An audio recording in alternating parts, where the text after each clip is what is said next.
All right. Hello and welcome to the 3-0 Take. We're coming to you seemingly from the future. We've already recorded the episode. You're about to get into that. But as expected and as addressed at the start of the show that we, again, previously recorded, there was a signing minutes after we ended the call. Yeah, you had to know it. We knew you it. You knew it was coming. Yeah. But like I told Nate, I was working on editing the episode, and he said, "Oh boy, did you see that deal?" And within seconds, I get the update: Trea Turner to the Phillies, and I said, "Well, we can't wait a whole week to talk about this." So, as you would have it, the dedication's there. We're running it back here, giving you a little bonus segment before we get into the actual show. Nate, any thoughts? Really hot off the press here on this trade to the Phillies move. Dude, you said it was coming. You said it was coming. You saw this coming. Yeah, you had to know it. You knew that the Phillies were going to get one of these big shortstops. The reunion of Bryce Harper and Trea Turner made a lot of sense. The East Coast desire that Trea had as well made sense. And overall with the deal, I mean, the AAV is at 27 and change per year. Manageable. That's really manageable. Like, you could say that's manageable now. You go 5-6 years down the road, we're looking at probably a good chunk of players making 40 plus mil a year. That's just the way it's trending. So to get this type of player at 27 per year, full no trade clause, this is your guy. This is your guy. And him and Bryce Harper in the middle of the lineup together hanging out. You put them 1-2, you put them 2-3, doesn't matter. I love it. I love it. Dave Dombrowski, just at it again. I'm telling you, man. I'm telling you. Ring the bell. And look, you'll hear in the episode, again, it's already outdated, but we'll get into it a little bit about Trea later on in the episode. And I once again doubled down on my take about Trea going to the O's, and who knows? It could still happen. He could back out of this thing and say, you know what? The O's is just a better fit for me. Fails his physical. Closer to home. Yeah, the physical, that stuff happens all the time, it seems like. Anything could happen. I mean, think about it. Last year, we had Max Scherzer going to the Padres. Am I right? Yeah, or am I right? That's a good point. And then he ended up playing for LA. So, anything can happen. My take could still come through. But no, this is a great move for the Phillies. You lock down your guy, and something that we talk about, and I think we even talked about it during this episode, is having the middle of the field covered, having your guys in the middle of the field, and that includes shortstop. And having a guy like Trea Turner, I think is fantastic for the Phillies, and it eliminates a lot of question marks for them in that regard. Yeah.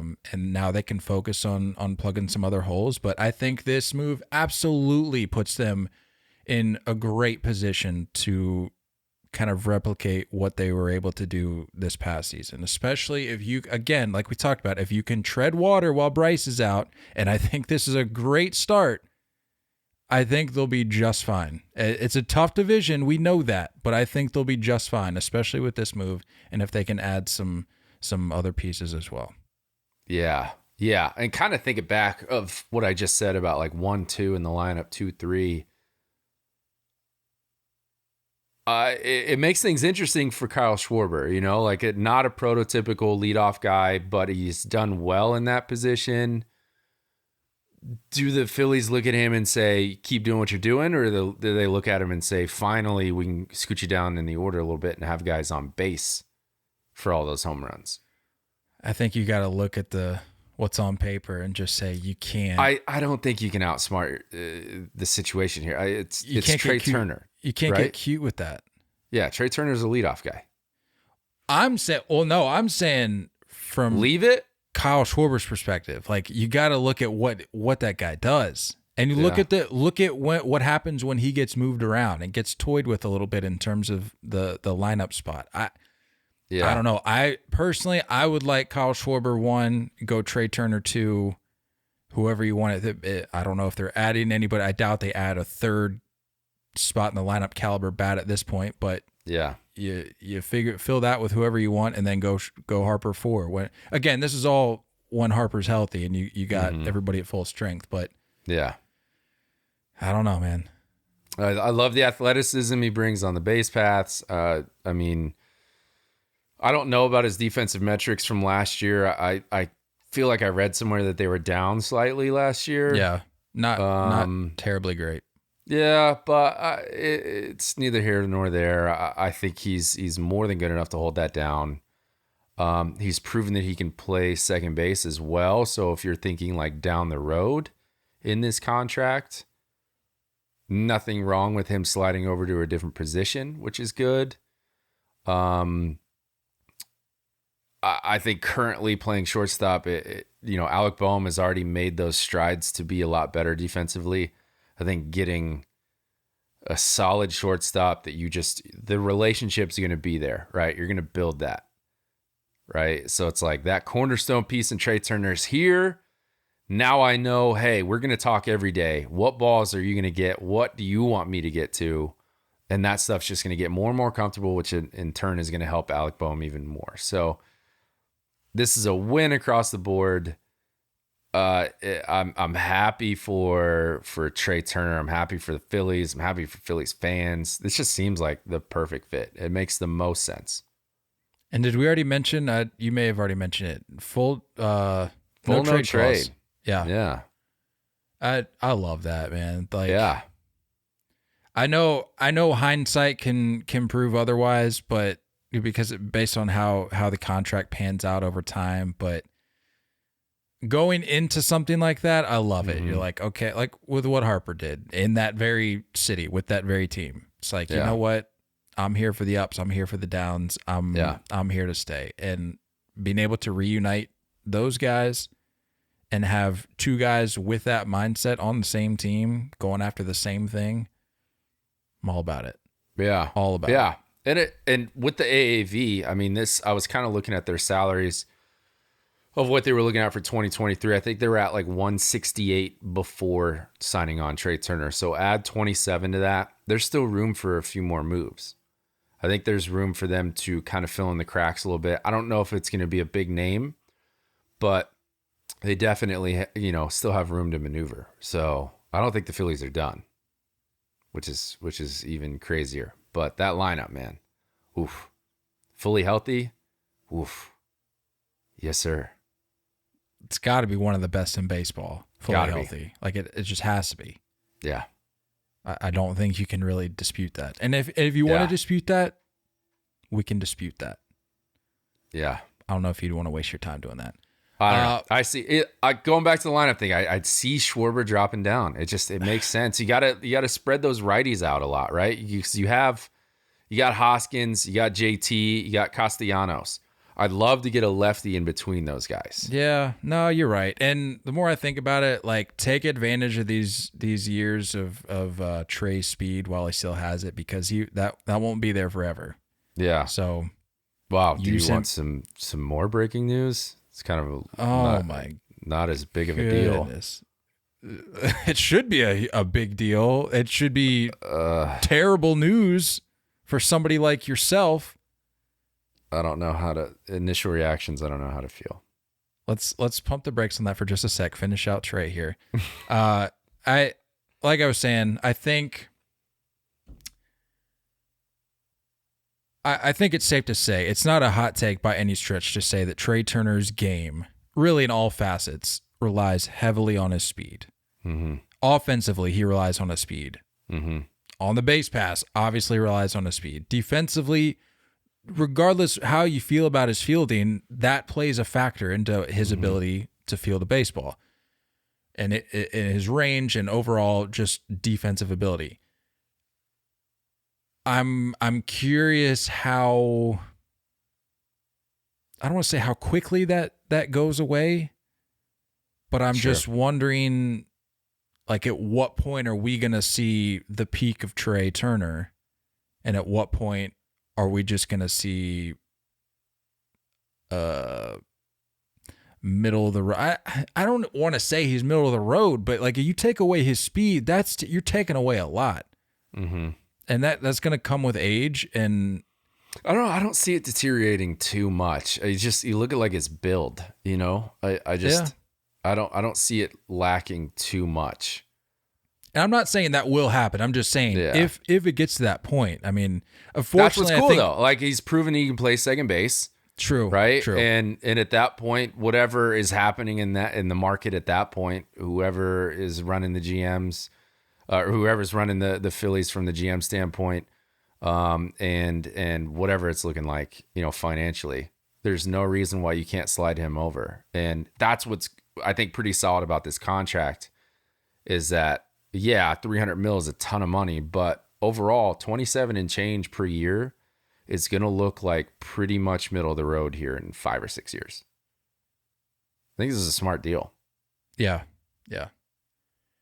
Yeah, because I think in the scenario in which his speed maybe does decline, you're looking at that going, okay, well, we're not on the hook for as much for a guy that has slipped a little bit. Again, not saying that it's going to happen. I'm not wishing that on him. I love Trea Turner. He, in my opinion, still one of the more underrated players in the game today. Mm-hmm. Again, just based on what he brings to the table, but you have to be cautious there and recognizing that things could change with that, but time will tell. All that to say, though, great move for the Phillies. Locked down a guy and eliminated one potential landing spot for your boy here, Xander Bogaerts. So yeah, praise the baseball gods for that. Other breaking news. Anyone on the Phillies wearing number 7?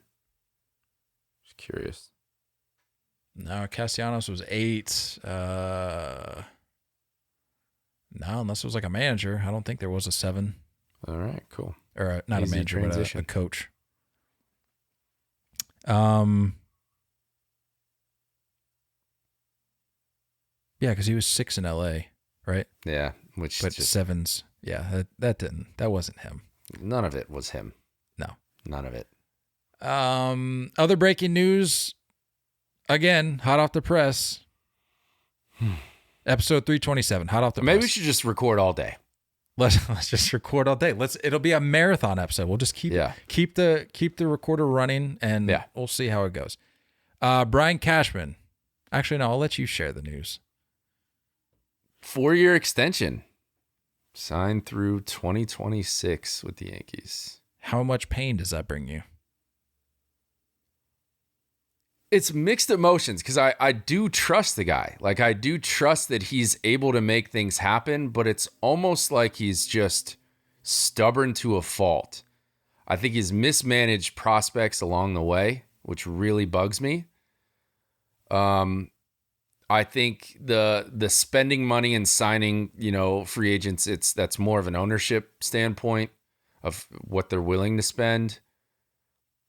I see the smart moves that Cashman makes, but like the most recent taste in my mouth is IKF and Josh Donaldson, and both are openly being shopped right now. So I don't know if this again is just a part of this Judge come back because we're going to be consistent. We're going to do this together. GM isn't going anywhere. Manager seemingly isn't going anywhere. And you're going to help build what you want here. So maybe that is a part of it. And what are they bringing? Are they bringing Booney back for 1 year? I can't remember. I thought it was 2. Was it? But I could be wrong. I thought it was 2. I don't even remember. I just saw the headline Yankees are bringing Boone back, and I think I just immediately went to text you. I don't even remember what the year was. I think they just picked up his option. Oh, okay. Yeah, no. There was nothing in play. Because he was already a 3-year extension back in 2021 to take him through 2024. So they just weren't letting him go. That's all. So yeah, I think this is more about just creating some type of consistency with the organization. Look, Cashman's done a lot of amazing things, but I'm waiting to see what he's capable of with the rest of this stuff and how he's going to manage these prospects. I think that's the biggest thing. But when you go and look around out there, it's like, who's available? If you move on, what other GM is going to do this type of job, is comfortable with this market? You know what I mean? So I think it just makes sense for him to come back. It's just, you got to do a little bit more to restructure everyone's opinions about you right now. At this particular moment in time, and it could be changing by the second here, but the tweet that the Yankees put out announcing this extension has more replies than it does retweets. Yeah. You love that. Yep. You love that. Things are, business is booming in the Bronx, as they say. Yankee Twitter is a dangerous place. It's a real dangerous place. People lose their lives in there. Love that. How about it? Well, so do we just keep this thing going, or I know, should we bag it? Something's coming soon, I'm sure. Should we bag it? I bet you another shortstop goes tonight. I bet you. Yeah. I also just tally up another correct free agency prediction for your boy. Yeah, Nate gets into that later in the episode. Again, if you're still unclear as to what's going on right now, we recorded our episode already. Like, you're about to hear that. This is a bonus. This is a little bonus edition that we had to go back and record because within minutes of us ending the episode, this Trea Turner news dropped. So we said, well, let's... Which is odd because obviously Dave Dombrowski listens to the podcast. I think he was probably just in a bit of a rush this Monday morning and needed to get stuff done, and he couldn't wait on us. So I respect it. I understand it. Hey, you got to do what you got to do. I'm happy. I'm happy Wheeling for the and Phillies. dealing. I'm happy for Trea D. Turner. This just seems... It just makes sense. LA never made sense. Now the counter move is Carlos Correa going to the Dodgers. I think it's basically all but done, right? Yeah, and then just bring Xander home, and everything's good. Dansby, I don't care where you go, figure it out. But you're not coming to Boston. I know that much. So yeah, that about does it for this little bonus segment here. You are, if I recall, I think I started the episode by saying hot off the press for Justin Verlander. That, of course, is outdated now. The Trea Turner's truly hot off the press. Yeah. We're I think a couple hours out now from the JV news, but that was at the moment when we started recording the episode. That was what had just happened. Yeah. So there's been a lot of moving parts today. Hopefully we covered all the bases for you guys. If something else happens in the next few minutes, don't count on a third segment to this particular episode. We'll see you guys next week. But other than that, Nate, unless you got anything else for the people? Negative. Enjoy the episode. Ladies and gentlemen, welcome to the 3-0 Take, where we talk all things Major League Baseball. Here's Kyle Corwin and Nate Reyes. It all starts right now. Welcome back to the 3-0 Take, presented by Big League Chew. This is episode 327. I'll be your host, Kyle Corwin, and I'm here with my co-host, Nate Reyes. Nate. Good day, good people. Good month of December. How weird is that to say? How weird is it that you're going to have to start to write 2023 in less than a month? I blinked and we're already like 3 weeks from Christmas? Do you have any Christmas shopping done? Absolutely not. Zero. Do you have any of it planned out or thought of in any way? No, I don't. Me neither. When's it time to hit the panic button? Asking for a friend. That friend is me. I've pushed the envelope before. I've pushed it to the 23rd before. That's all I'm going to say. I've been there. I won't say for who, but I was getting Christmas presents for a particular individual on the 24th, the night of. Whoa! Right before the store closed. I was panicking. So you won't say who, huh? I don't want to do that again. Does it rhyme with Tom? I can't confirm or deny. Or I can't Brad. confirm or deny. No, I won't answer that. I won't answer that. Look, we made a deal with the baseball gods. We said, give us a couple big signings, and that's it. We may. I guess the downside of that is we'll probably miss out on one or two immediately after we end this call, which is fine. But we made it to a point in the offseason where we had a couple big signings that we can talk about. One of which happened just moments before we hit the record button. So love that. Hot off the press. Justin Verlander. We'll just dive right into it. 2-year, $86 million deal with the New York Mets. Get that bag. Get that bag, old man. I told you this would happen. I didn't say it would be with the Mets specifically, but I told you he wanted to forego the option because he knew he was worth far more than $25 million he was going to get from Houston. Yeah. And what does this come out to, Nate? What is the math? Tell me what the math is. 43. Carry the one. 43 a year. Right? So yeah. Does that check out? That checks out. And safe to say the 43 a year is more than 25 a year? I've from my calculations, yeah, I would say yes. So 2-year, $86 million deal with the Mets, vesting option for the third season. Look, the people that are coming at this deal, coming at the Mets for letting deGrom walk, which we'll get into in just a minute, and following up that move with the signing of Justin Verlander, people coming at his age. Are we forgetting that this man just won the American League Cy Young? Dude, we already talked about this. My guy has a new elbow. Justin Verlander is not your typical 40-year-old. No. Not in the normal average Joe sense, not in the baseball sense. He's different.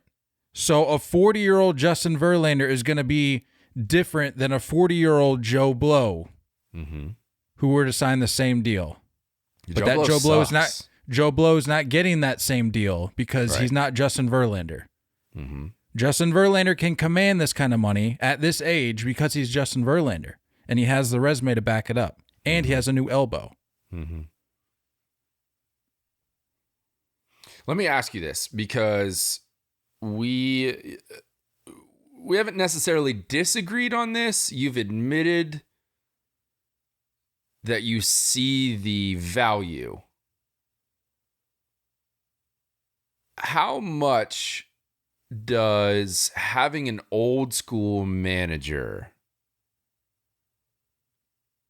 entice some of these old school pitchers, specifically starting pitchers that are horses that, want that? And this is talking about coming from old Dusty Baker, right? And when he was in Detroit, he had Jim Leland, right? And now we're talking about Buck Showalter in New York. Say what you will about the old school mentality, but I think it aligns with some of these guys that feel that they still have some juice in the tank. Clearly he does, coming off of Cy Young. I feel like that had to be a part of the equation there. Yeah, I mean, I would think a guy like Justin Verlander, regardless, would be able to command and demand whatever it really was that he wanted for a workload. And a guy like Verlander is going to want to give you as many innings as he can. So I don't I agree with you. I think that probably played a factor just to eliminate really any potential for friction in that regard. But I think even if he would have went to a team that didn't have somebody like Buck Showalter, he still would be the one calling the shots because it's Justin Verlander. And if the manager goes out and says, look, the numbers say we got to play, he'd say, well, you can turn back around and go shove those numbers where the sun don't shine. The only thing I'm saying is that, like, if you look at the other potential landing spots and not saying how legitimate those landing spots were as possibilities, but Yankees and Dodgers, Aaron Boone, Dave Roberts, guys that have absolutely at the biggest stage shown that they've mishandled pitching decisions. Fallen victim to the analytics, for sure. For sure. So I think that had to play a bigger role. I think that had to play a pretty big role. And obviously his relationship with Scherzer, right? I mean, that had to be a part of that as well. I think it had to be. But you got two old heads fronting that rotation now that just won't die. They just won't die. I think one of the things for me, and we just talked about it before we hopped on, is you bring in another element, another figure that's going to establish even further a no-nonsense culture in that clubhouse. They started it off well by bringing in Buck. We've already talked about that, and I think he did a great job, as seen by the fact that they were able to make the postseason last year. But I think you bring in a guy that's so widely respected like Justin Verlander, well, considering you bring in a guy like Justin Verlander, and I think that it only furthers that no-nonsense culture, and I think it allows the rest of the clubhouse to focus more on what's happening on the field and not get tied up in these gimmicks that have caused them so many problems over the years. And I just don't think Verlander is going to stand for any of this crap, especially at this stage in his career. He's like, look, he probably wants to throw until he's 45, but he's probably realistic enough to think like, look, I'm coming down the tail end here, the home stretch of my career, and I don't have time to be playing games. I don't have time to be making headline for my team, my organization, to be making headlines for the wrong reasons. And I think whether it's Scherzer in his ear about that, whether he was at some point or another talking to Buck about this, I'm sure that they were all in agreement that this had to be the situation moving forward, or else I don't know if he would have considered it. I mean, sure, the money plays a role. It absolutely plays a role. But to some degree, I think that he has to think that things are going to be changing moving forward. Yeah. And we talked about how the old ball and chain had to get back in the limelight a little bit. She's an actress. What are you going to do in Houston? You know what I'm saying? You had to go to New York or LA to get back into the swing of things. You know what I'm saying? Like, hey, JV's career is coming to an end. Kate Upton's still cute, man. She could still act. So it's like, go do your thing. We keep focusing on this acting thing. Is she? I was under the assumption she was predominantly a model. Is she? Does she act as much? She was in some movie Paige made me watch a couple months ago. Yeah, I knew there was like one or two, but I didn't know if it was like a predominant aspect of her career. But anyway, yeah. I mean, it worked out for her. It was either going to be LA or New York. There was no really other option besides those two. Right. Yeah. Had to make sense. So, and I'm sure the Mets aren't done. You know what I mean? I'm sure they're not done. No, it sounds like the Mets are still in on Rodon. They're in on possibly bringing Bassett back. What's that guy? I think they're still potentially. I think Nimmo's still in the conversation as well, right? Well, I was just thinking about arms. What's that guy? Kodai. You know who I'm talking about. The guy from overseas. I can never pronounce it. Is it Kodai Senga? I think we should just go with Senga. Kodai Senga. Also, didn't we figure out with the Ichiro scenario that they switch their names? In Japan, that culture is like where they put the family name first. Do they? Yeah, so Ichiro Suzuki Senga. is actually like Ichiro is like the family name. Yeah. I don't know. That's why he wore Ichiro on the back too. Also, they never, I don't know if you ever knew this, but they never put Suzuki in the video games, which I never figured out why. If somebody knows the answer to that, that'd be. It's just Ichiro? Yeah. It's like Madonna. Like in the video games. It was just Ichiro. I mean, there may have been a couple that included Suzuki, but like Backyard Baseball, I don't think included it. I don't know if MVP included it, but there were some that didn't include it. I never understood why. Wild. Anyway, Senga. Yeah, so the Mets are in. I think if we've learned anything from Steve Cohen, it's that he's going to take something like this personally. And although he wished Jacob deGrom well, I don't think he took very kindly to that. So I think this Verlander move was basically Steve Cohen just saying, all right, let's brush this off and move on, and goes out and gets an ace and has made it clear that they're not done on arms or elsewhere. Like I think the Mets are still, you're gonna hear the Mets name again before the offseason's over.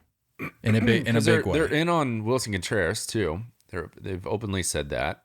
Talks about bringing Nimmo back. They're not done. They're still rolling. And they're moving in right field too. So it's a lot of exciting stuff going down for Mets. I know when deGrom signed, like I just saw all over social media, like all like the GIFs and memes crying, and it's like Mets fans right now. I don't know how upset Mets fans really were. You know what I mean? And yeah, deGrom was great, and deGrom still is great. But at the same time, I feel like you got to get to this point of like, it didn't work with him here. So I'm kind of ready to move on. Yeah, and let's switch gears here and talk about deGrom. The amount of garbage takes I've seen about Jacob deGrom leaving, it's mind-blowing. People saying, well, he never wanted to be here. He just, all he cared about was the paycheck. And that he left with no explanation. Jacob deGrom wanted to get as far away from this clown organization as possible. Don't even try to tell me that that's all he cared about was money. He stuck around. He was there for these garbage years, and then he gets to the postseason, and then you fall flat on your face. Need I remind you, you got swept in the wild card round at home, and you didn't even have a sellout crowd the last game. Yes. So don't even try to sit here and point fingers at Jacob deGrom as though this is his fault. I don't understand people. I really don't. The fact that Jacob deGrom gave you the absolute best he could, given the circumstances, and the best thing his offense could do on a nightly basis was a run or two. Like it got so bad that it became meme culture. The fact that Jacob deGrom could get no support offensively when he would go out there. So don't spare me all he cares about was the money. He was gone from day one. That's garbage. He stuck it out. He said, this place is a joke. And I kept seeing people say, oh, was Scherzer not enough? Was Francisco Lindor not enough? Apparently not. Clearly not. Clearly not. So if I'm Jacob deGrom, I'm not wasting a second more of my time here. I'm not wasting a second more of my career in Queens, knowing that last year's probably as good as it's going to get. So I don't fault deGrom whatsoever. I mean, yeah, I was seeing some comparisons like Tom Seaver being able to spend a career with a team. Clearly that wasn't important to him. Maybe getting an opportunity to actually do something come October is more important to him, because he's spent enough time there. He's given it his time. Yeah. Yeah, and it sounded like the length was the biggest issue, right? I mean, the length of the contract, because what was the official one with the Rangers? 4 years, 5 years? 5 years, 185. 5 years, 185. It wasn't that the Mets lowballed him, because I think the final offer from the Mets was 3 years, 120. So right up there with the AAV, but I think it was the 3 years that was just kind of like a slap in the face. You know what I mean? Like, hey, you know what? I've put my time in with this organization. I've been around through these dog days, and I'm owed a little bit more trust, right? A little bit more understanding. So I think 4 years, I predicted 4 years. I think the 5th year had to be what the Rangers had to do to, kind of make it make sense for their organization, right? We talked about how the Rangers, they do have to overpay a little bit still, because they're not quite there yet. They're close. They're putting some pieces together. I think they had to overpay for Marcus Semien. They had to overpay for Seager, but even then, I think Seager's bag was pretty much coming from anywhere. And they got to overpay a little bit for deGrom. So it's just what you got to do when you're trying to, change the organization. So that 5th year had to be a kicker. The fact that the Mets didn't even go to 4 has got to be a pretty big slap in the face to old Jicky. And look, it's clear that I'm not a fan of the New York Mets, but I can also understand why they would be hesitant to commit long to a guy like deGrom. There's been issues for sure.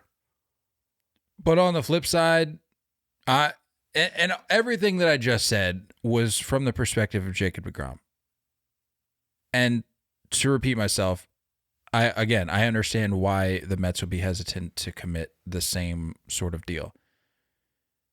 But like you said, if you're the Rangers, that's what you have to do. And if you're Jacob deGrom, if you're any human being in that situation, if spending your career with one organization isn't all that important, okay, then what's next? Is it job security? Is it financial security? Whatever. I mean, Jacob deGrom doesn't have to worry about job security, but in terms of like financial security, is that what you want to lock down? Okay, if that's the case, then look for a team that's gonna maybe overspend, maybe a team that's gonna commit to a couple, commit to additional years that maybe your current or your team that you just came from wasn't willing to commit to. Yeah, and make your move, and that's what he did. And I think you throw in the elements again, the fact that the Mets are just a circus, getting a little better, but still a circus. I wouldn't want to waste my time. I'll say the offer's right there. There's things brewing. There's things cooking in Arlington right now. Yeah, I'll take that opportunity. Well, I think it's the way you look at the organization as well. Like, the Rangers haven't been trading, right? They still have this farm system that's intact, and I think that's got to be a part of the decision making too. Am I going to go to a team that is just going to spend every year, and kind of at that point where, I mean, the Mets are starting to act like the Dodgers financially, and it just seems like the Rangers have this up and coming, I'm catching them on the uphill slope, and I'm ready to peak with them, but let's go Rangers. Yeah, look, as you can tell by the hat, I've been the biggest Rangers fan since day one. Like, you can't tell me otherwise. Like, I grew up going to Rangers games as a kid. Like, I've got, as you can see here, I just got Ranger stuff all over my walls, all over my shelves. Like, I think I may even move to Texas like next week. The biggest Rangers fan there is. And look, go back to what day was it? Friday when the deal was announced. December 2nd, 2022. It's announced that Jacob deGrom is signing a 5-year, $185 million deal with the Rangers. Quite literally a year to the day. I'm going to find it here. A year to the day, December 2nd, 2021, I said on this program, I said there's zero reason as to why the Rangers won't have a return to relevance in the near future with the moves they made. And that was only with Semien and Seager, knowing that they were going to continue to spend, because we said that. If you go back and listen, we said that. They said they're without a doubt, they're not done, because you don't commit this much money to just two guys and then brush your hands off and say, all right, let's see how it works out. No, you're going to continue to make moves. And granted, they didn't have the year that I think they were expecting to have or hoping to have. But you say, okay, let's brush that off, and we'll keep making some moves. And they went out and got Jacob deGrom, which they needed to do because they needed arms. We talked about that too. Like John Gray wasn't gonna be your fix. Right. Well, first off, before anything else, I think we need to acknowledge the fact that you said program instead of program. I don't know what that's about. This particular program. I said it. Are we going like, what's today? It's old. Is today Monday or Monday? Monday. It's Monday. Oh boy. It's Monday. Program. On this particular program. I hate that. Secondly,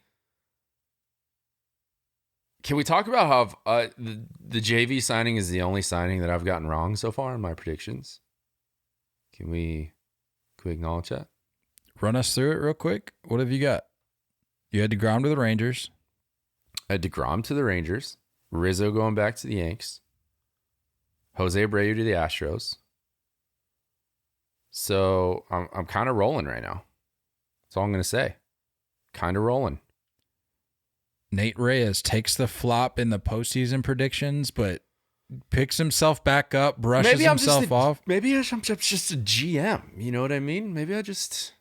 Well, if you are a GM, you maybe need to handle operation. You need to hand over the operations to somebody come October. You need to say, I'm going to go home. You know, and that's watch on the players. The TV. That's on the players. For I sure, did everything for sure. I'm supposed to do. You know, but I think even being around the team, you're probably right. Come October, probably wouldn't be the best move given how your picks went in October. So yeah.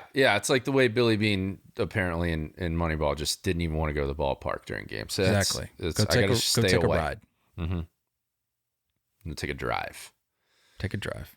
I like it. Let's go Rangers. Let's go Rangers. Adding some info to this deal, this 5-year, $185 million deal, it includes a conditional 6-year option. That would make it up to $222 million.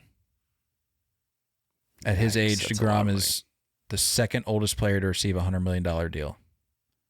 34, by the way. Hey, look, man. You know who the oldest is to receive a $100 million deal? Scherzer? Former teammate, Max Scherzer. Love it.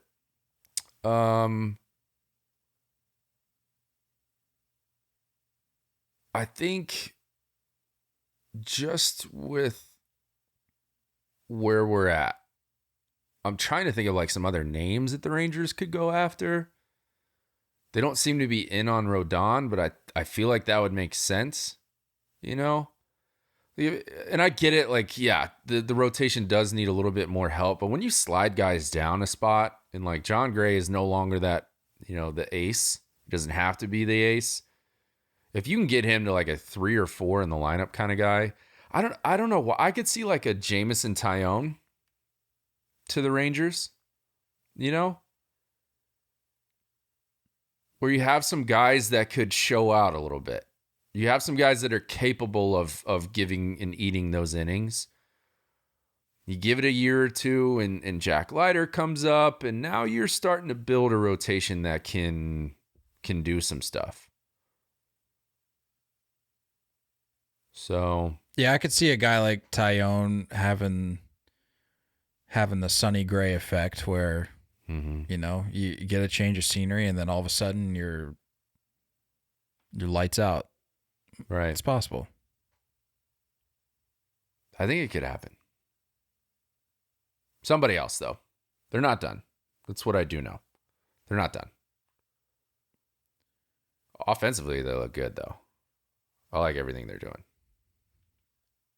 I love the Rangers so much. Me too.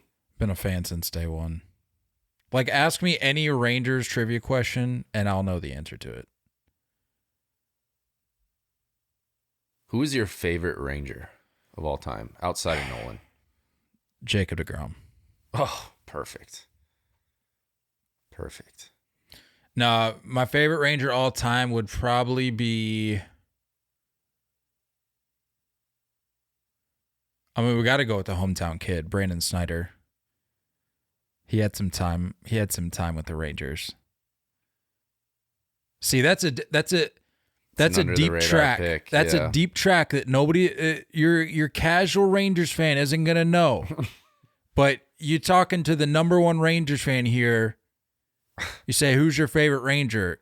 You think your casual's gonna pull out a name like Brandon Snyder? He's gonna go, "I thought that was like a football player for like Iowa or something." Nope.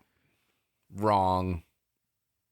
I'm pretty sure that is, by the way. If you want to look up Brandon Snyder, I think he was like a cornerback at Iowa or something. But it's besides the point. I can't stress enough how big of a Rangers fan I am. I believe you. I know that they play indoors. I know they play in Texas. And I know they play baseball. So, I mean, again, I can't stress it enough. Go Rangers. Texas Rangers. Texas Rangers. I got to be honest with you. When I saw you put the story up, I don't know why, but I saw like the because you had it backwards. I think it's that hat that you had backwards, and it just said Rangers. Yeah. I don't know why in my head I was like, did he like go get like a New York Rangers Goodwill hat and just flip it around? And try to sell it. This is 1,000% authentic from the state of Texas, from the ballpark in Arlington, which your new Rangers fans that are just coming out of the woodworks now that deGrom's heading down to the great state of Texas. They don't know what the ballpark in Arlington is. What is that? We play at Globe Life. What is the ballpark in Arlington? It's a pretty stupid name, Globe Life. Yeah, it's a terrible name. But your casual's not going to know that. Me, number one fan, knows that. Yeah. If you say so. Again, if you're listening and you doubt, hit me up in the DMs. Ask me a trivia question. I'll know it, and if I don't, I'll be able to Google it for you, and I'll get you the answer you need. Gotta do what you gotta do. Gotta do what I gotta do. Aaron Judge has to do what he's got to do, and I think that includes seeking out a 9-year deal. The reports are that at this point, it's looking pretty likely that he's going to get that 9th year, which, correct me if I'm wrong, is that what you were saying? I've been saying this since June. Yeah. I've been saying this a long time. That Can we rename our podcast to Been Saying It Since... Been saying it. Been saying it. Been saying it. Yeah, dude. I mean, that's just it. It's a fact. It's just a fact. If he were to lock down a 9-year contract, he would be 39 in that final year, as he is 30. Makes sense. That math adds up. Yeah. Do you think he gets the 9? Yeah, I think so. Let me ask you this: do you think at this point in the race for Judge between the Giants and Yankees, do you still? I mean, I know what you want the outcome to be, obviously. But knowing what we know about the Giants at this point, now that we're underway at the winter meetings, do you think what the Giants said back when this race started heating up, saying that they would not be outbid, do you think at this point that still holds up? Yeah. Because with every day that passes, I think that the stove gets cranked up a little more, and I'm genuinely curious if the Giants are up to that. Yeah, I think the Giants will give whatever he wants. It's just looking at what they have left to do, and it's like I know everyone's seen the projected lineup. When you just plug him into the Giants lineup as is, they got a lot of work to do. And I understand that, the Yankees let them down offensively for a few months for sure, but I think that they're capable of doing a lot more in the Giants lineup. And I've been saying this over and over again. And Joel Sherman just said it on MLB Network over the weekend. Why would you cut your offensive numbers in half? That's what's going to happen. If you go out to Oracle in San Francisco, your offensive numbers are cut in half. Every home run that you hit to right field in Yankee Stadium is caught 15 feet, 20 feet before the warning track at Oracle. It's just, I understand you have the power to do that, but your numbers are going to get cut in half. Not to mention, I don't see how the Giants are anywhere close to being competitive in that division again anytime soon. They need a lot of work.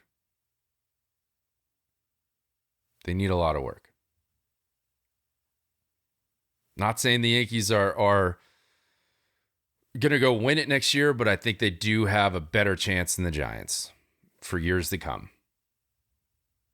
But I've been saying this. You don't want to cut your numbers in half. The Yankees are closer. The Yankees will continue to be more in the hunt more consistently than the Giants. And your legacy is halfway built. Do you really want to go start over on the other side of the country? Okay, I'm glad you brought that up. Can you re-examine or re-explain what you meant by that? Because there was a lot of people in the comments when I put out that quote graphic saying that I think they just simply misunderstood what you were saying, because there was a lot of people in the comments saying he's established himself, he'll be just fine. Like, what are you talking about? It's like, no. And I understood what you were saying. And again, there's probably a little more context because I was able to hear the full conversation. They're just getting a singular quote. Mm-hmm. But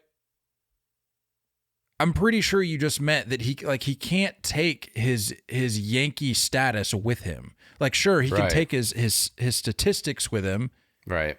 That's how that works, but you can't take that lore with you. Like, you can't just, and that's what I said to somebody in the comments. I said, you can't just deconstruct the judges' chambers and ship them out to Oracle piece by piece. Like that. Right. It's not how that works. Yeah. The legacy is just, it's what you're able to do, in my mind, for one team, what you're able to build, and the work's not done. I think right now, if he leaves, the Yankees fans decades from now are going to look back and say, Aaron Judge, a lot of fun to watch. Grateful for him being a Yankee, but he's not an all-time great Yankee. He's not there yet. He's getting there. He's putting the resume together to be there, but he's not there yet. So what do you want to be? What do you want to be remembered as? What do you want to go down as? Do you want your number retired? Do you want to be in, Monument Park for, and hate them or love them, one of the most established sports franchises ever? Players get remembered. People know who Babe Ruth is, even if you didn't play baseball.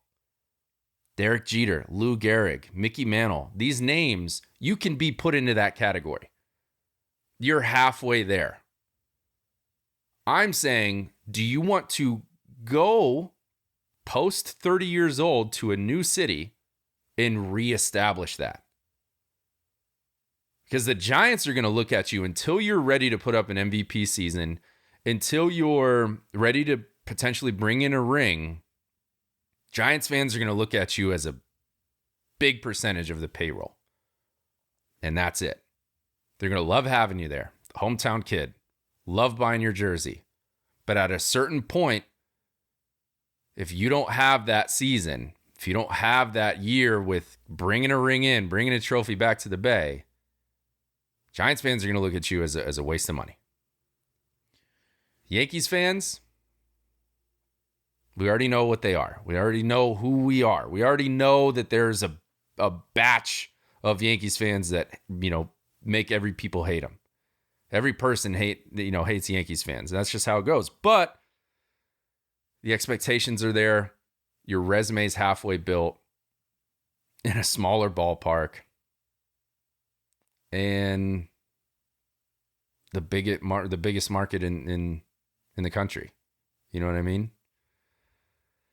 So a similar, I'm not even going to put them necessarily in the same stratosphere, but you think about a guy like Chris Bryant, Chicago Cubs. Mm-hmm. Wrigley faithful will forever love Chris Bryant, or at least they should. Helped bring him a ring. Made the final throw of the final out to end the curse. Cubs fans love him. Tell me how Rockies fans are feeling about Chris Bryant right now. Right. Tell me that having to reestablish your legacy for a team, tell me how that's not a real thing. Right, because that's an example on a much lesser scale. Right, but you have one bad year, right? You have one injury season, you have one bad year, one down year, and all the fans are going to quickly say, everything you brought happened in New York. It didn't happen here. Your record-breaking home run season, your MVP award, that happened over there. We want the same thing here, and you're not giving it to us. That conversation is 100% going to happen if he does have a down year within these first couple years of the contract. On top of that, it kind of handcuffs that organization to really go out there and add to that lineup. And it's not even just the lineup. Like, their rotation isn't ready either. They're not a good ball club right now. It's just odd. It's just it would be strange. I said this to Paige in the car. Like, she was asking me the other day. She was like, "Do you really genuinely think he resigns?" And I said, "Yeah, because you talk about the guy's charm. You know what I'm saying? I've said this before too. Aaron Judge has this charm. There's nobody that really dislikes Aaron Judge. You can hate him because he's a Yankee, but you don't really dislike him. He is in that Derek Jeter category. He is on that path. He's not there with the accolades yet. He's not there with the legacy yet, but he is on that right path of, I don't like your ball club, but I respect you, and I respect the way you play. That's there. You leave, half this country is going to think of you as a sellout. And it cuts into that charm. It cuts into what is Aaron Judge as a whole. I understand his frustration because Jeter keeps coming into these interviews and they're like, what do you think of Judge? What do you think of this scenario? And he's like, look, back when I was looking to resign, all I told the front office, I want to be here. Just don't make this stuff public. Until I sign, don't make it public. And what did the front office do? They made it public and it pissed them off. Same thing's happening again. And I'm not surprised. So I understand the frustration. I understand the flirting with other teams. But are you going to have so many people change their opinion about you and call you a sellout for an extra 15, 20 mil just to go home? You had everything you need in New York. We look at, like I was just talking about, some of these takes when Jacob deGrom left, who is a rather, like, from like a PR perspective, a rather unpolarizing person. But you got a guy like Aaron Judge, because he's a Yankee, is just by default a polarizing person. If you've got people saying what they're saying about Jacob deGrom being a sellout, I can't even imagine the takes that are going to be fired if Aaron Judge heads out west. And why take that on? You know what I'm saying? The only reason he goes out there is to go home and get his bag. Can't tell me that his mindset is going to shift. He wants a ring, dude. And business is unfinished. And he's got people in his ear that came from other organizations saying, look, it doesn't get much better than this. I understand the pressure, but it seems like he holds up to it. I understand the expectations. He's held up to it. Why prove yourself in this market with unfinished business and then leave? Doesn't make any sense. Get your 9th year. Get your 330 to 340. The Yanks will do it. And it apparently has been stated that Hal Steinbrenner is willing to step in if Cashman can't get this done. That's what I've read. Because the last offer on record from New York was 300, correct? Yeah, they keep saying like 280 to 300, somewhere in that range. But I think it's been established that the Yankees have been like, come back to us. Like, go do what you need to do, but let us get one more shot before you sign. That's a far cry from what they offer him at the start of the year. It was like 215, 213, somewhere in there. I think it's low twos, yeah. Yeah, low twos. Like, what? That's crazy. But I mean, if you look at like the injury history and the years, you kind of, that makes sense. This year that he had is one of the greatest years we've ever seen on the field. No. And that's what I'm saying. So it's like again, it makes sense. Yeah. And I'm not like, at the time, I know I maybe had thoughts on it, but looking back, I'm like, I get it. If you're the Yankees, I get it. But again, for Judge to go out and do what he did, that just shows you how much of a difference a year can make. And it goes to show you that until it happens, until something has been done, and we talk about this all the time with like trades and with prospects and what could be. It doesn't matter in this sport until it's been done. Like it does not matter. You're not going to get a bag until you've done something that can prove that you're capable of doing something in the future. We're not just going to throw money at you just because of your name. And I get it. Some teams have to do that, like we talked about, having to outbid other teams to kind of lure you away from your former team. I get that. Yeah. But like at the end of the day, it has to be the proof has to be in the pudding. Like it has to be on paper. It has to be shown that you have done it and can do it. Otherwise, you're out of luck. Right. So again, good for Judge on betting on himself. For sure. I think I'm reading that it's possible like sometime this week we could know. That's what I keep seeing too. Oh man. Bryan Reynolds. Once out of Pittsburgh. And I believe I saw that the Pirates could not care less. Yeah, dude. They said he's going to be a part of this train. Whether he's going to be on this train moving forward, whether or not he wants to be here or not, he's here. I think the asking price has been put out there. I think the Pirates put the asking price out there during the season. From what it sounded like, no one was willing to meet it. If you're the Pirates, there's always the right price. You know what I mean? Like you don't hold enough leverage. No, I mean to say he's untouchable. No, but I mean when you're the Pirates putting him out last year, you're just seeing if you could catch somebody a little desperate and see, maybe we can pull off a heist here because I mean, he last year he hit 262, had 27 bombs, 807 OPS, 126 OPS plus. He's 1 year removed from being an all-star back in 2021.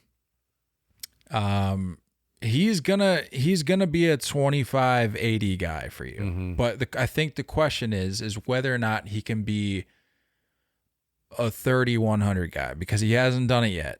But I feel like with the right, we just talked about this last episode. We look at guys that come out of Pittsburgh all the time. For some reason, it's almost as if when they leave Pittsburgh, they unlock some new level of performance, because we've seen it. We've seen it with position players, with arms. Can a change of scenery potentially unlock that level of Bryan Reynolds to where we see him become a 30-100 guy? I think so. I think he's a good ball player for sure. I think that's why there's a lot of buzz around him. I would guess. Yeah. But there's that hope that exists there that he can become that guy for your organization. Then we talk about like the value of up the middle, right? Catchers, middle infielders, pitcher, center field. Like you talk about solidifying the middle of your field. I think he's a good ball player for sure. The only thing I've ever heard around it, and again, like just because of me being a Yankees fan, like that's the reports that I'm reading. What the Pirates were asking for him was a lot. And we're talking like 2 or 3 top 5 prospects from your organization. A lot. I just don't know if he's there yet. Yeah, I don't know. Again, a 126 OPS plus, like you can piece that together. Sure. And most as of now, organizations can piece that. Yeah, he like I said, he's shown you that he can be a 25-80 guy, but are you willing to part ways with that? Right. Right. Are you willing to part ways with that kind of ask? Mm-hmm.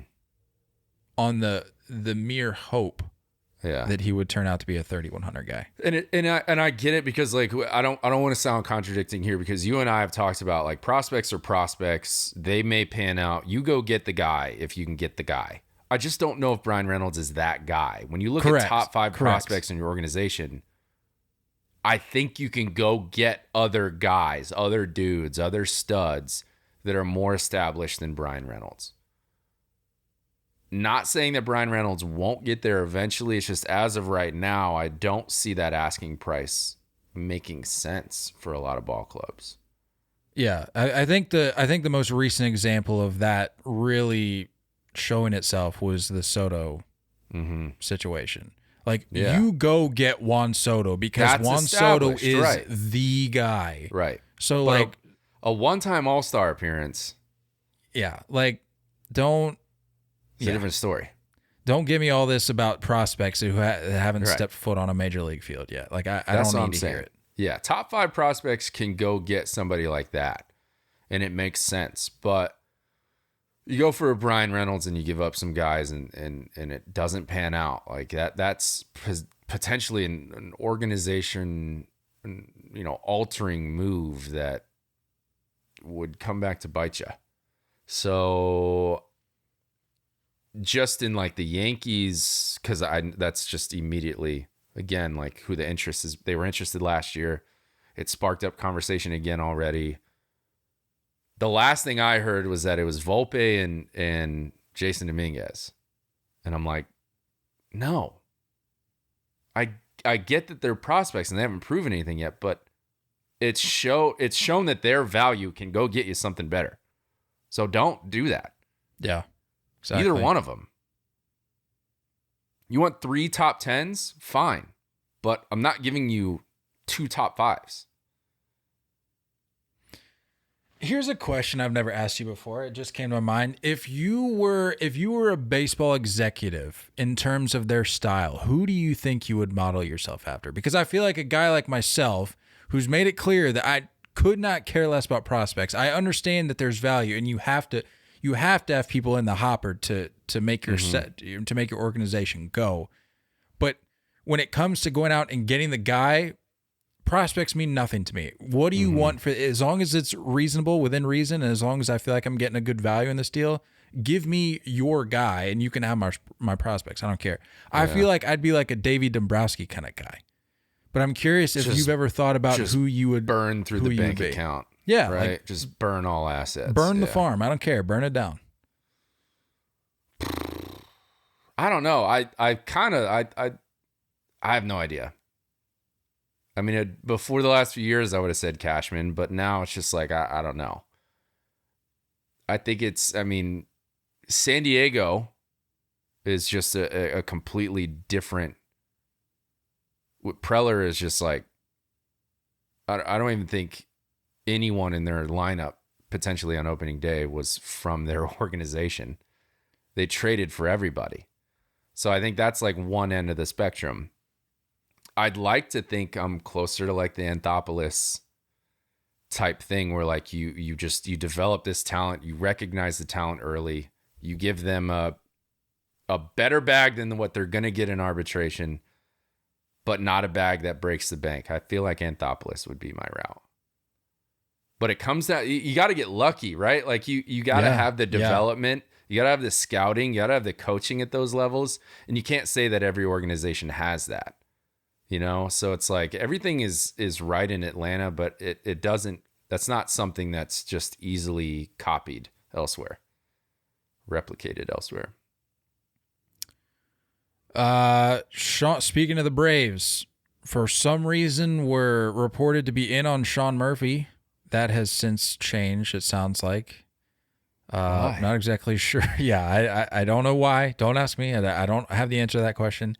But it did sound like the A's were nearing a trade, and it sounds like it's still imminent, but that it may be.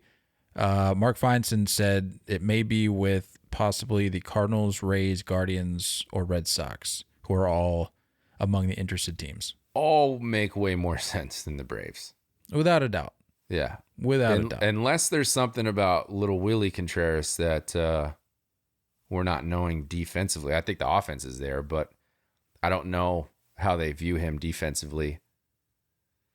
Darno is reaching the end soon. And yeah, no, I think I don't know much about the Reese McGuire kid that the Sox got last year. Is he an everyday guy or? I mean, that's not the horse I'd want to hitch my wagon to. You got Connor Wong.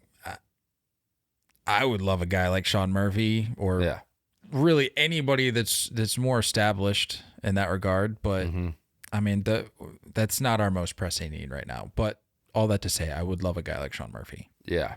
Yeah. Guardians, Hedges is a free agent. So that makes sense to me just with the youth, the talent on that roster, the rotation, it all makes sense to me for Cleveland. What was the other? Cardinals and Rays. I don't understand the Rays. I never have, never will. So I can't really comment on them. Cardinals, you know, like you got to go find a win now catcher. There's not too many of those out there. So I like that too. It's going to be weird seeing Waino throw to somebody else. Super right-handed heavy though. The Cardinals lineup, you know? Yeah. Especially with Pop. Did you say Pop? Pop. Like bubble gum? Pop. Big League Chew, founded by former left-handed pitcher Rob Nelson. Big League Chew started from humble beginnings in the Portland Mavericks bullpen in 1977. For more than 40 years, the iconic pouch is packed with shredded, flavorful bubblegum has become the number one gum of athletes everywhere. Big League Chew has sold more than 900 million pouches and is designated as the Hall of Fame bubblegum. Grab some gum, head to Big League Chew's social media channels, at Big League Chew on Twitter, at Big League Chew Gum on Instagram to show off your Big League bubbles. You can also find a list of retailers or purchase any of their products directly from their website at bigleaguechew.com. Big League Chew. Don't forget, they're also on TikTok. TikTok. I love Big League Chew so much, dude. I need to go over. I might go over this week and see if they've stocked up on the hot chocolate, because I missed out last year because there was such a rush for it. Excellent take there.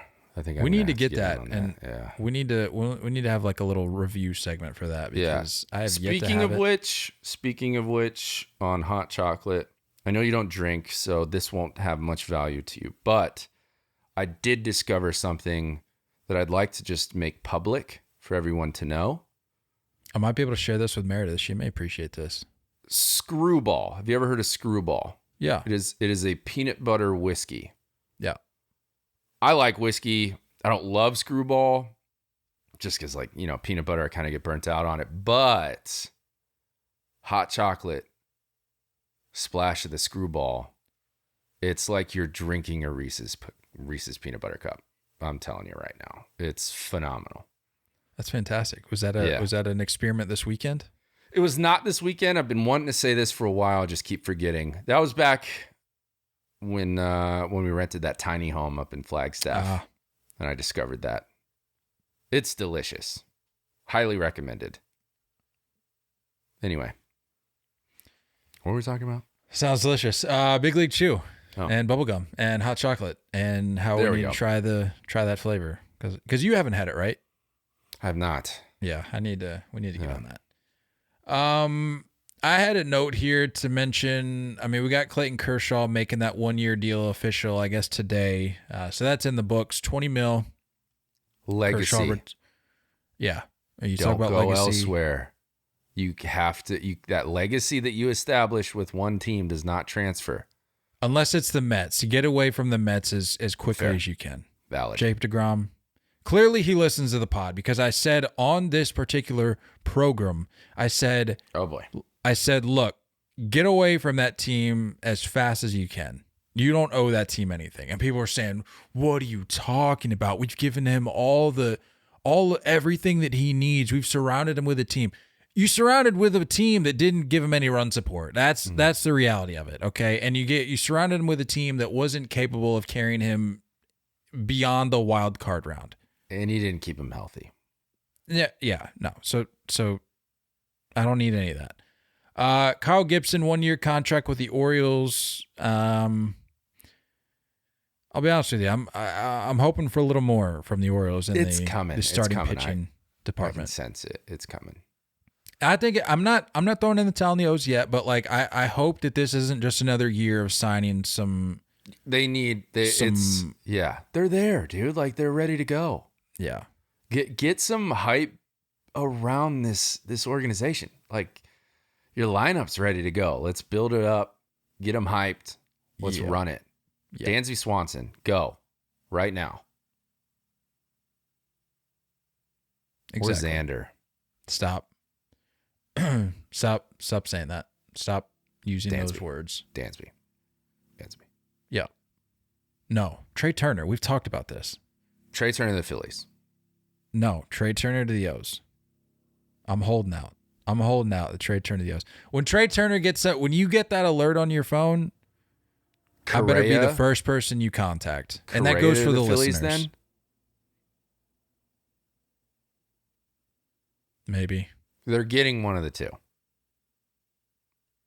Yeah. Trea to the O's. Trea to the O's is going to throw a whole wrench in the end of the thing. Yeah. Because we've already talked about how the Dodgers are going to have they don't have a choice but to get a premier shortstop. They're not settling for Joe Blow. Oh, Correa would make sense there too. Yeah, so when you get that alert, Trea to the O's, I think that was my prediction. Reach out to your friend Kyle. Chris Martin, 2-year, $17.5 million deal with the Red Sox, 36 years old. Finished last year in LA. He was acquired midseason from the Cubs. Finished last season with LA with a 1.46 ERA over 24 and 2/3 innings. It's good. I'm not jumping over the moon about it, but I mean this better just be one of many moves. That's all I'll say on that matter. There may be one or two other that I'm missing in terms of moves, but the only other big news is Fred McGriff. Voted in on the contemporary baseball era ballots. Voted in unanimously by the panel. I'm bummed. that Donnie Mattingly did not get in there. I'm bummed that Dale Murphy did not get in there. Yep. Those are two names that should have gone with Freddie. This is all, I mean, I don't understand this committee at all. Like, and it's weird that no one really knows. I told you I was watching MLB Network the other day. Joel Sherman was like, I don't know how this committee came about. I don't know how you establish these names. I don't know how you chose former players. No one knows how this is happening, but it's 16 guys. And we could say all we want about writers. There's almost 400 of them. So eventually you're going to get the right answer. 16 guys. There's a lot of pressure on a limited amount of guys. Two of whom former Fred McGriff teammates. So conspiracy, maybe. I mean, to be fair, we had been clamoring for players to have a role in this. Absolutely. It's just feel odd. Like I don't know how that's happening. Like what the selection process is. Yeah. Like how you get in there. Why the panel is so small. Mm-hmm. Considering the writers. I don't know, but 5-time All-Star, 3-time Silver Slugger, played 19 years in the big leagues, finished with a 284, 377, 509 slash, and hit 493 home runs.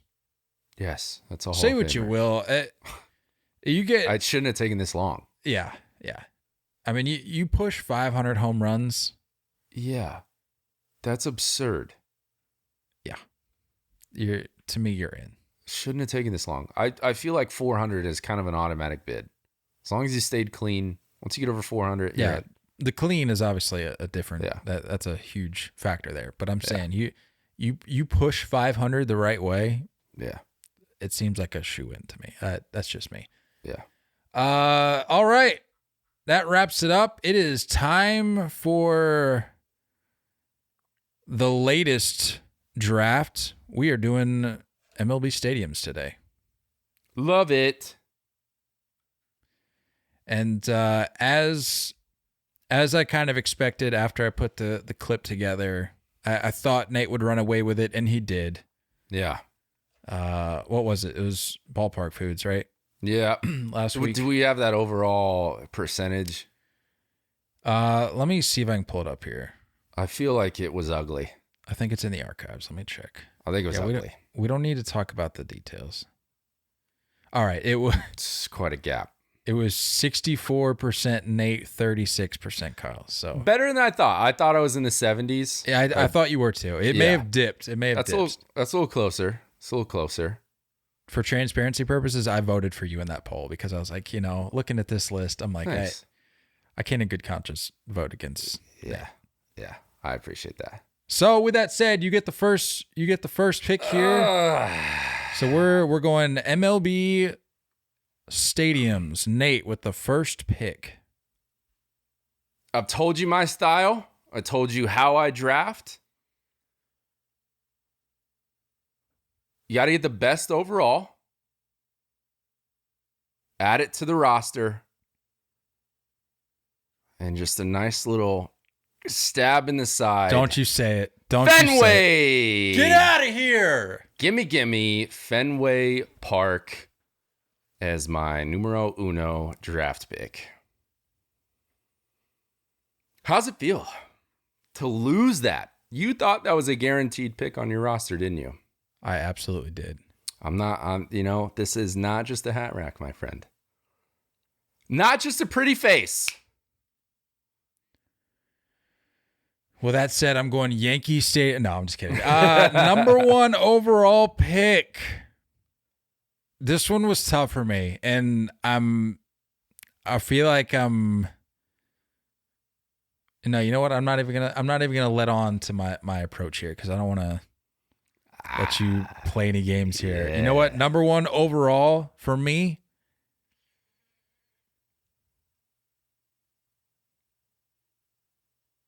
I'm going to have to go Coors Field. Oh, it's done. It's over. It's not. It's over. I literally won. Can I take a mulligan? On your first overall pick, you gave me a mully on the 5th. I gave you 2 mulligans on your the 5th. Yeah, but I gave you 2 mulligans. That's outrageous. The fact that I gave you even a single mulligan to begin with, that's outrageous. No, it's fine. Take Coors Field number 1. Yeah. I feel bad. I feel I don't even. I think it's gonna be a landslide. Do you want that, Mully? I don't want the mully. Take it. I'm gonna bounce back. I'll bounce back. Don't worry. All right, Wrigley, pick number 2. That's atrocious. No, we're back in this immediately. I did not think that's where you're going. I did not think that's where you're going. That's atrocious. Number 2. No, it's not. No, it's not. I've got this. I've got it. No, I'm good. I'm good. Number 2 overall, I'm taking Camden Yards. Thank you. Thank you for that gimme. That's fine. That was on the list too. It better be on the list. Yeah. Having to create a list of 10 parks, I would hope Camden Yards is on your top 10. Well, I got you again here. Got you again. 3rd overall pick, PNC. That's fine. I knew you were going. It's the most predictable pick of the draft. That's fine. Well, besides Fenway. This is literally it's getting ugly. No, Wrigley at 2. No, I'm sorry. Wrigley at 2. That's too controversial of a pick at number 2. No way. To you, it's for you, too it absolutely iconic. Is. Too iconic. No. Way too iconic. It's too controversial or polarizing, I should say. It's too polarizing of a pick at number 2 to say that you've locked it up at number 2. Oh, I've locked it up. If you came in at like 4 or 5 and somehow Wrigley slipped to 4 or 5, that's a lock for you. It brings a ridiculous amount of value. Ridiculous amount of value. That's a waste of a number 2 slot to me. Well, the people will tell us. Number. You're third. Where are we at? Number 3. I'm going Oracle Park. I thought I was gonna get that from you. It's a great pick. Baseball by the Bay. I mean, that's a beautiful ballpark. Even if you haven't been there, it's just the pictures alone. It's a great pick. That's incredible. That is a value pick right there. That's a great You can talk to me about Wrigley at 2 all you want, but Oracle Park at 3, thank you. Look, let's just say if they change the name, it can't be valued over the others that have never changed. That's a great take. Number 4. Pick number 4. Give me Petco. Okay. Yeah, San Diego. Let's go. Let me hear you, Frytown. The old Friars. This is getting ugly at this point. It's really not. It's going to be closer than you think. You know what? I'll save it to the end. Remind me to ask what I think the poll will be. Okay. Or what you think the poll will be. Number 4. If you take out the fans fighting each other, I feel like this is not a terrible pick at 4. I'm going Dodger Stadium. And I'm thinking, you're talking iconic for Wrigley, you're talking iconic for Fenway. Dodger Stadium, although not as nearly as old as those parks, you're still talking iconic. I mean, yeah. And I think to establish this is just current ballparks, I think we have to make that known in case anybody wants to come in here with, what about Ebbets Field? No, stop. No. Relax. There will be no Ebbets Field on this program. Oh, he dropped it again. Last pick of the draft, and it's solid again. I feel really good. I already know really good. Just say it. Give me Bush. Wow. Okay. That's not. Yeah. I didn't think you were going that way. That's fine.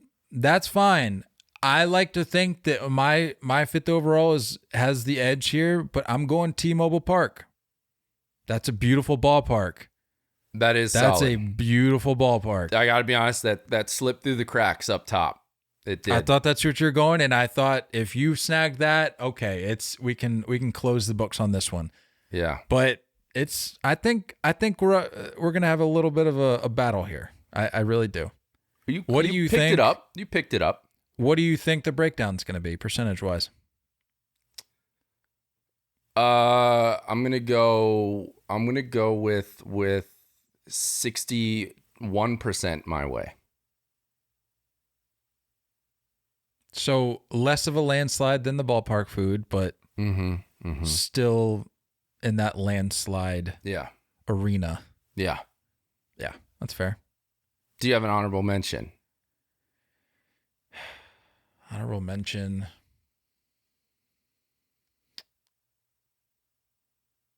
Trying to think.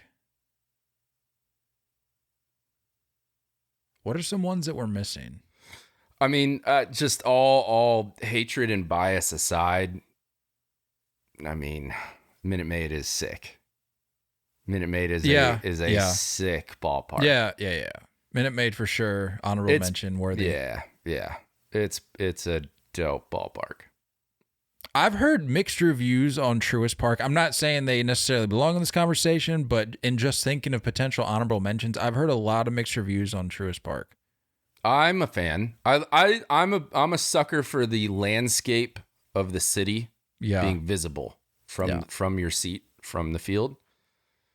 I'm a sucker for that. So they have that there. They have that, yeah. Because how far are they from the actual city? They're in it. Smack in it.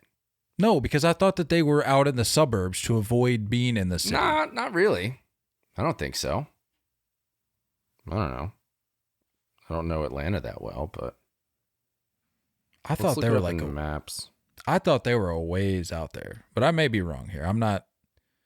I mean, technically, it's still Atlanta. Technically, when you type it in, oh no, it says Cobb County. My bad. Maybe I don't know what the hell I'm talking about. Oh, it's pretty far out.